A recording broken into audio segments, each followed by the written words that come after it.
go, drywall.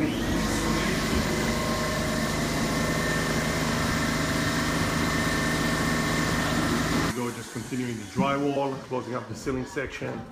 This is what it looks like.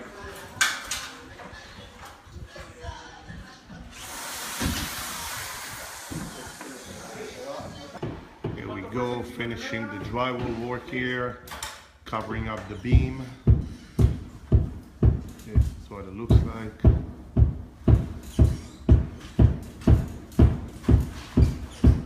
Here we go, we completed the drywall. This is what it looks like right now. Everything's been smoothed out, ready for texture. It has been sanded.